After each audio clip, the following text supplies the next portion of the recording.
আমি শুধুমাত্র লেখা শিখাতে আসিনি, আমি আপনাকে আমি যা করব এটাই আপনি ভাববেন রাতের বেলা যে ম্যাডাম যেটা করছে এটার মধ্যে কি কাজ আছে। কারণ আই কন্ট্যাক্টের সঙ্গে ওর পাশে যেতে হবে, যেতে হবে না? তখনই আপনি যেতে পারবেন পাশে যখনই বাড়ির বাচ্চাটার কথা আপনি ভাববেন যে এটাও আমার সন্তান, এটাও আমার ছেলে, এটা আমার মেয়ে। যখন বলবেন আমার মেয়ে তো ভালো স্কুলে ভালো কলেজে আছে, আমার ছেলে তো ভালো স্কুলে আছে, তো এটা আমার কোনো ম্যাডাম একদম একটা শব্দ আপনি ছেলেটা দেখুন না করে বাস্তবের খাতা হাঁটবে, আপনি হাঁটবেন না, জানসিটাও খাতা ছেড়ে দেবেন, খাতা হাঁটবে, আপনি বসে থাকবেন। একটু গরম গরম হচ্ছি, হ্যাঁ বয়সে তো সিনিয়র তাই না? এখন এই আই কন্ট্যাক্টের পরে তাদের বডি এক্সপ্রেশনটা থাকবে, কিভাবে আপনি চলছেন। আপনারা সবাই দেখতে মাশাআল্লাহ যেটা বলেন অনেক সুন্দর স্মার্ট, ভালো লাগলো।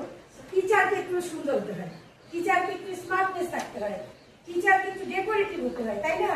না হলেও যে আমাদের যে ছাত্র একটু এলোমেলো করে গেলে বলে কি যে ম্যাম আপনার কি মন খারাপ, চিন্তা করেন প্রশ্ন তাদের কি।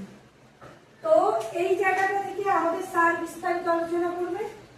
এখন আরো অনেক কিছু বিষয় থাকে যেগুলো হচ্ছে, এখন আপনি বোর্ডে দাঁড়াবেন, আপনি যদি এখন বোর্ডে দাঁড়ায় যদি এখন বলতেছে যে এইভাবে লিখলেন কি হবে বলেন তো? এটা গুড, এইটা রাইট না এটা রাইট বলেন, কোনটা রাইট?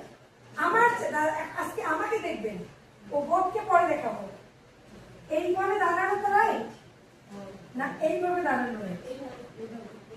কোনটা দাঁড়াবো? বোর্ডে না আমাকে দেখুন,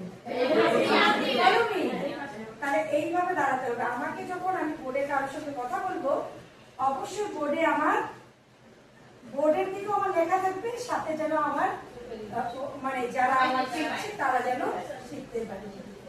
এই জায়গায় এখন আমরা আজকে এবিসি সবাই জানি তাই না? কিন্তু এবিসি কিছু টেকনিক আছে। আমরা এবিসি শিখবো বইয়ের যে লেখাটা আছে প্লেন সোজা, কোনো পেঁচানো না, যেটা আমারও আগে ছিল, পেঁচায় পেঁচায় লিখতাম, বাচ্চারা বুঝতো না।